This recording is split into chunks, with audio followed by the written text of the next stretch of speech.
طریقتا قادری کس نزانی لهرما کردستان سرهلدایه. دستپیکا سرهلداناوی ودگرید بو دوماهیکا چرخ 19. اتنهادا زوربیا نافچین کردستانی و جیهانه اف طریقتا وگرتیو یا بربلاوه. طریقتا قادری لسر دست سید اسماعیل قازانقا هاتیه کردستانی. طریقتا کس نزانی ودگریتوه جبو شیخ عبدالکریم ایکی کو وی السردست سید عبدالقادر قازانقا ورگرتیه. ناسناوی کس نزان جی جبو اوی کسایتی ودگرت کو هرتم سبارت کرامت خواه ادگوت خلکی کس نزانیت. ناسناوی کس نزان جی الوی ایکی هاتیه. پشتی وفاتا شیخ عبدالکریم دوی کوریوی شیخ محمد کس نزانی ادبیت جنشین باب خواه. پشتی وفاتا شیخ محمد کس نزانی جی کوریوی شیخ نهرو ادبیت شیخ حاضر طریقتا قادری کس نزانی لسلیمانیه. تکیا کس نزانی باخچه مرواتیو پیگوژیانو آشتیو جیان دوستیه. همو افروشتن بلند لشیخ عبدالقادر گیلانی جبو دیفچوین طریقتا خو آراسته کرنه. شیخ عبدالقادر گیلانی اد زوربیا گوتارو نویسین خدا فرمویه 8 مروین باش بکن چونکه خوده 8 مروین باشت کتن. اگر کسک یک خراب جی بیتن حجی کرنش وی را پیشکش بکن چونکه پیاما اسلاما پیروزا راستقین اوه کو پیاما آشتی و مروف دوستیه.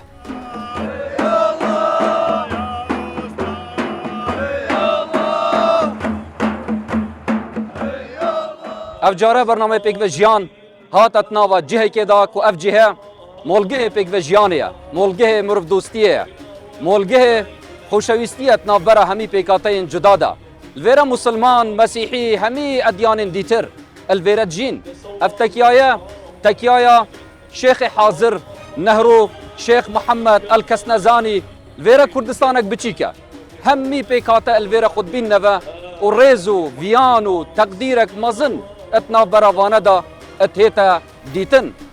بفرمون پیگوه دا بچین اتناوا وردکارین پیگوه جیانه اتناوا طریقتا قادریا کس نزانی دا.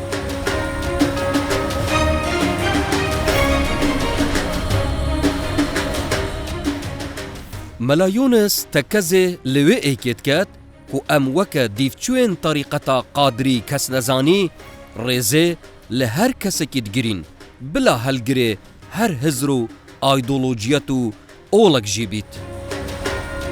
مامستاگیان اگر ام بحثا طریقتا کس نزانی بکن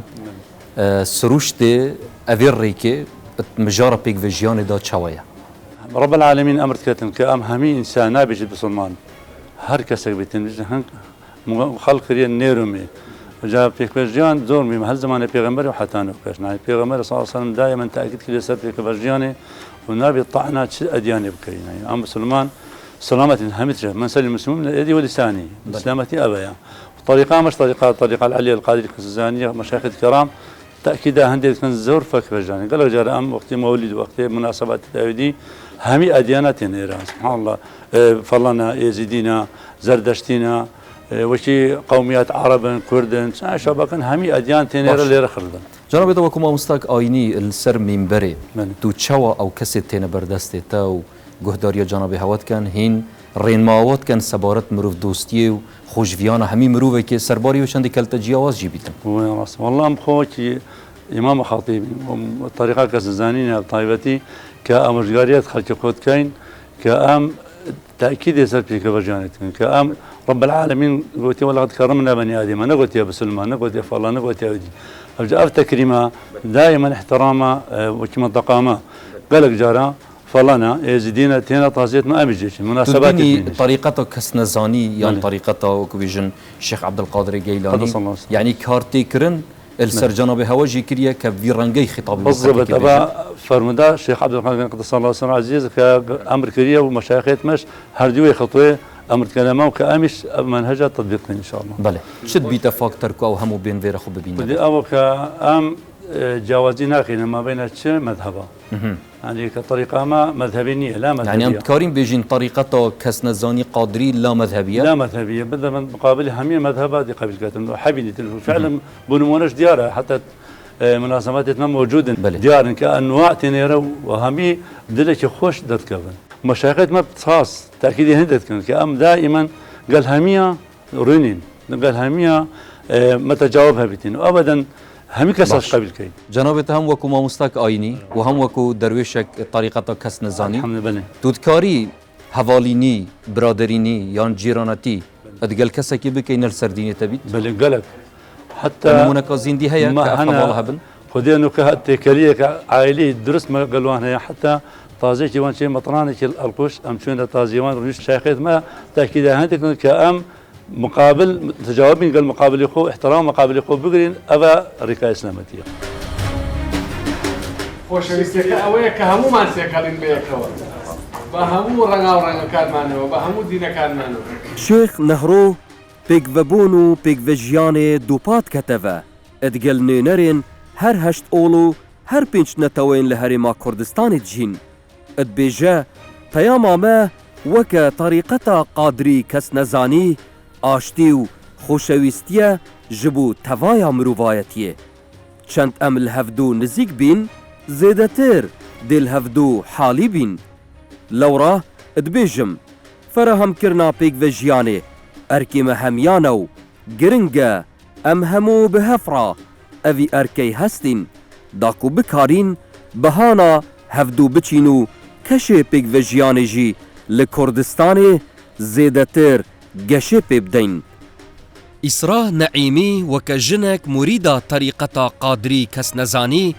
قلق ابجواني وناسكي هستاخو سبارت بيك وجياني و رزقرتنا هزرو بوچون جدا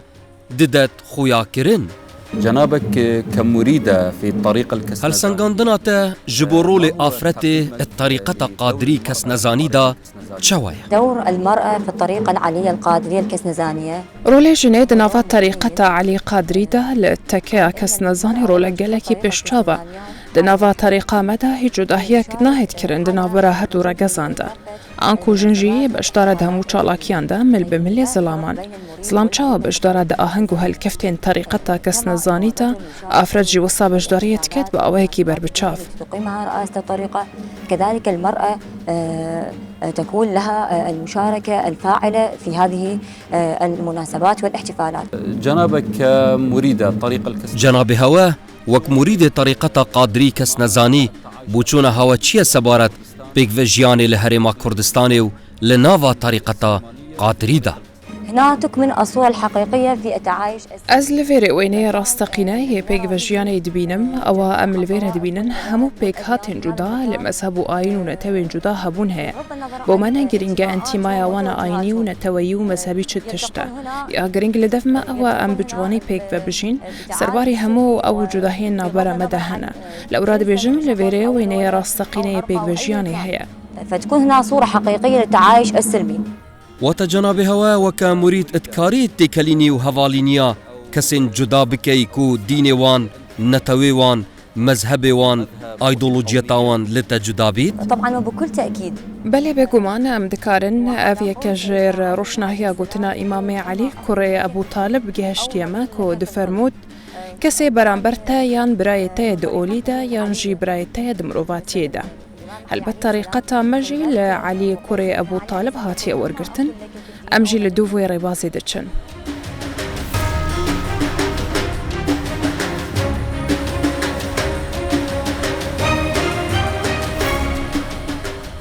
كومك لكساتين جدا لزاناو مريدو درويشو كساتين دروي طريقة جي دربريني لهستو سوزا خواتكن سبارات بيك وبونو بيك وجيانو رزقرتن اتناف برا كسين جدادا الأرواح تسيح في هذه المحبة روحين ما دوف أفي فياني دهين أفال تكيا قادري كاس نزاني دهيت ديتن أف إيكا نمونيكا جوانا دجيانا مدا أما أفدارين شانازي بي ببين دما دبینین لویره دنگ رنگ و مذهب و ایدولوژیان جدا هبون هیا او تشتیک و ام کن وکرین ویانا خدای مزنه هیویدارم خدای هرتم مهمیان بگهینی تهفدو به خوشویستی.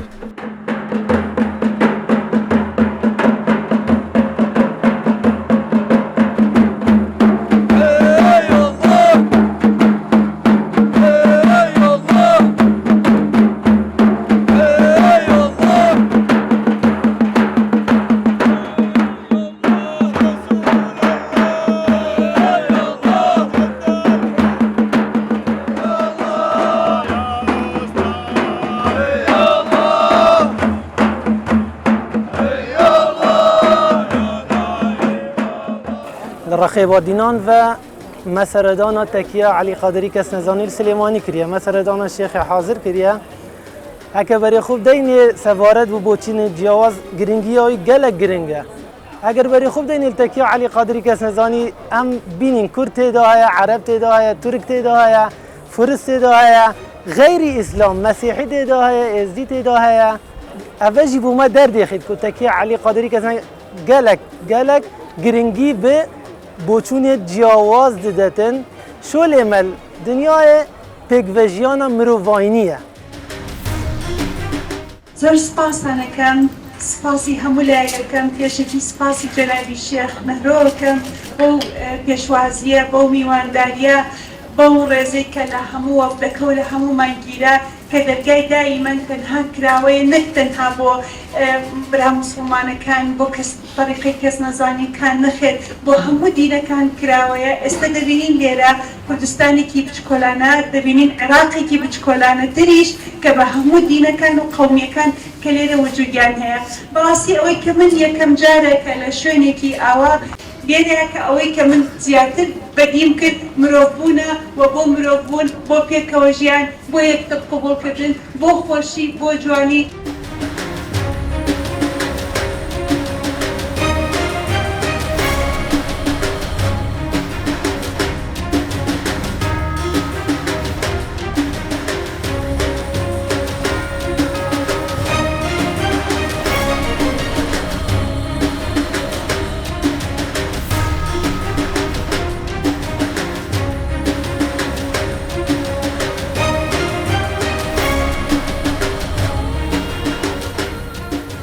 ئێستا ئەمە هەمومان پێک لێرە خڕبووینەوە هەموو قەومیەتەکان بگرە لە کورد لە عەرەب لە فارس لە تورکمان لە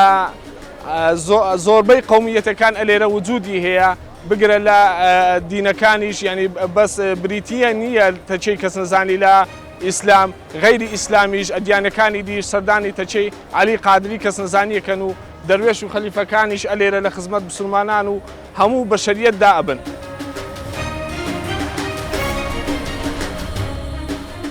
ئێمە وەکو شوێنکەوتوانی تەریقەی عەلی قادری کەس نەزانی دائیمەن پەروەردە کراوین لەسەر ئەوەی کەوا خزمەت بە مرۆڤایەتی بکەین و ڕێز لە هەموو کەسێ بگرین کەوا خاوەنی هەر ڕەنگێک و هەر زمانێک و هەر جۆرە بیرۆکەیەک بێت. ئەو خەڵکانە گەر مسلمان و غەیری مسلمان بن کەوا ئەمەش لە ژیاننامەی حەزرەتی پێغەمبەر صلی الله تعالی عەلەیه وسلم و خەلیفەکانی پێغەمبەر و پیاوچاکان کەوا ڕەنجی داوەتەوە کەوا خزمەتیان بە هەموو مرۆڤایەتیە کردووە.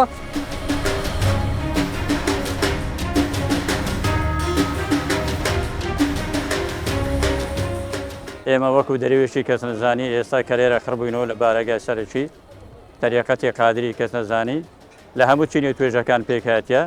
لە کورد لە عەرەب لە تورکمان لە ئەدیان حتا لەوانە قەومی دیکەشی تێدابی لەوانەیە مەسیحیشی تێدابی ئەنواع ئەدیانی تێدایە. ئێمە وەکو تەریقەتی قادری کەس نەزانی ڕێز لە هەموو چینی توێژەکان ئەگرین لە هەموو ئاینەکان ئەگرین و لەوانەیە زۆر بەشیان ئاینەکانی ینی غەیری ئیسلامی ئەوانیش لێرە ئامادە بن پێکەوە دەژین و گرنگی زۆر ئەساسە ئینسان بە ئەنواع کەسی بداتن و بە هەموو ئەدیانەکان بداتن.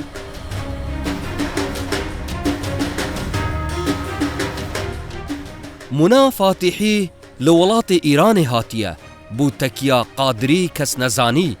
دبێژە ڤیان و ڕێزگرتن و ئاشتی و دادپەروەریە طریقەتا کەس نەزانی سەرنجامە ڕاکێشایە کو ئەم بهێن بۆ وێرە. هەستی جەنابەت وەکو ئافرەتێک چوونە سەبارەت بەم پێکە و ژیانەی لێرە هەیە لە طریقەتێکی ئێمە لە طریقەتی کەس نەزانی هیچ جیاوازێک نییە بەس بۆ کورد و عەرەب و تورک و لۆر و هەمووی وەکو یەک ئەبینی ئەوە لە چیەوە سەرچاوە گرتووە لە حەزرەتی شێخ شەمسدینە هیچ جیاوازێکی نییە لە طریقەتی کەس نەزانی بەس هەمومان وەکو یەکین چه هەستێک لە تۆ دروست دەبیتن کە ئەتوو وەکو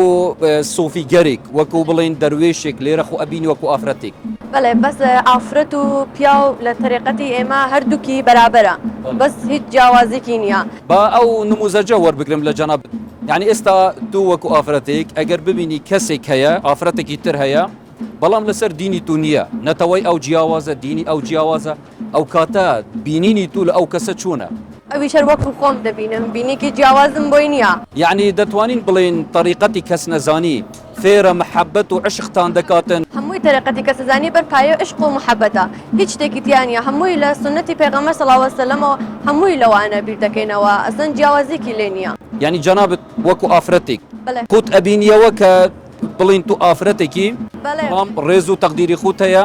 بە چاوەکی ئیکسان تەماشا دەکەن بەڵێ وایە بەس بانتر بووە خواردتر نەبووە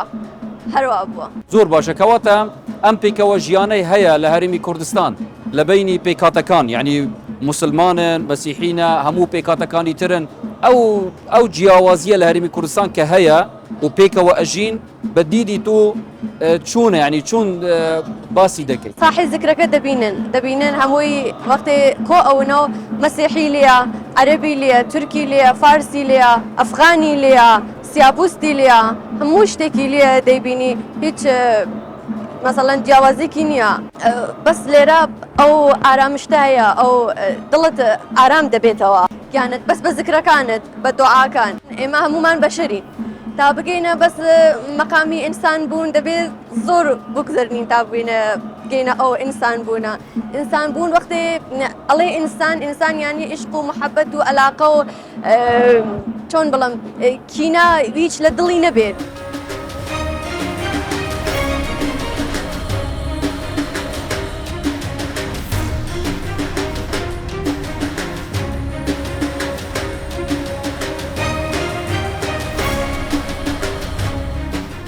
ئازادەخان ئەندەزیارە ئەدبێژە ئەم تەکیە قادری کەس نەزانی فێرە ڤیان و عشق و مرۆڤ دۆستی بینە ئەگەر ئەم هەموو حەش هەفدوو بکەین باوەڕ ناکەم لە جیهانێ هیچ کریزێک ئەتناف مرۆڤاندا بمینیت جەنابێت وەکو ئافرەتێک چەند بە گرنگ ئەزانی بە مهم ئەزانی کە ئینسان ڕێز لە بوچوونی جیاواز بگریتن ئەگەر دینی جیاواز بیت یان مەزهەبی جیاواز بیت بەڵام ڕێز لەگەل لێ بگریت و لەگەلی بژیت پێکەوە بژیت چەند گرنگە به نظر من خیلی مهم هستش که تمام به بوچونا من زور گرنگه جواک همو پیگ و خوشویستی و مهربانی دجین ددمکی دارس لبیرو بوچونن هفدو دگیرن هر واسا هفکاریا اکترتکن لسر کارین باش حتی اگر تاکین جواکی تشتکی لکسین دیترجی بزانن بله به مهربانی و خوشویستی دگهین کسین برانبر اگر اف پیگ و جیان الویره بهت پیراو کرن لهمو جیهانه ویدەمی ئاشتیا نیو دەوڵەتی دە دروست بیتن و کێشەژی دەچارە سەر بن. لێ تەریقەتە کەس نەزانیژی هەموو بیر و بوچون و چین و توێژێن جودا و کەلتورێن جودادا لێڤێرە خود بینن. تەنانەت ئەگەر پرسێکژی هەبیتن بە ئەوەیەکی ئاشتیانە دهێتە چارەسەرکردن.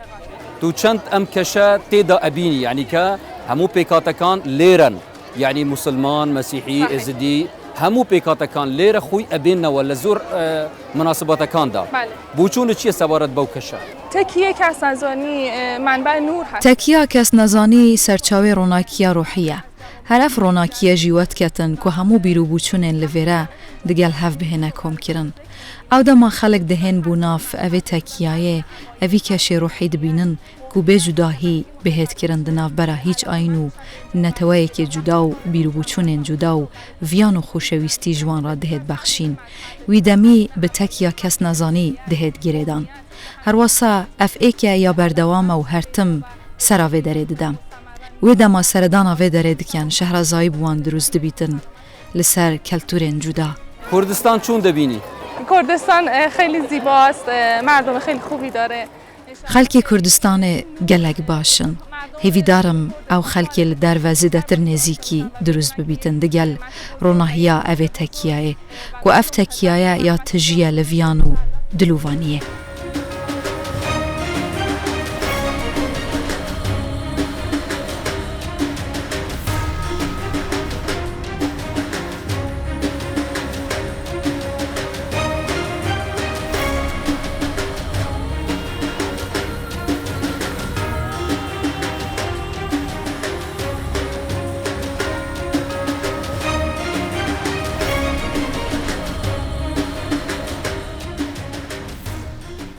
راستی جی وقتی ما اف دیمن جوان اتنابا تکیا شیخ شمس الدین شیخ محمد کس نزانی مدیتین گلک گلک دل خوش کربون ات بیاوه پیک و جیان دا چون کل ویرا همی پیکاتا همی نتوا همی آین پرانیا آینا الدنیای الویرا خود بین نباب اف پیوین کو او ویگافکت بیجن وکو مدیحه وکو ذکر همی دربرین الخوشویستیه رزگرتنا مروبان وید پیک و جیان الدفمه همیان هر تاکه که مروبان ویرانگی بیتن که هم سرداریت گل مروبی بکن وکو مروب چونکو هم همی مروبینو ایک خزانی ببینم خیر و شاد حتی حلقه که دی بگینه فیک خدای مزن مهمیار بپارزیتن پیک و جیان جی هر دگشه دا بیتو کردستان جی هر یا پاراستی بیتن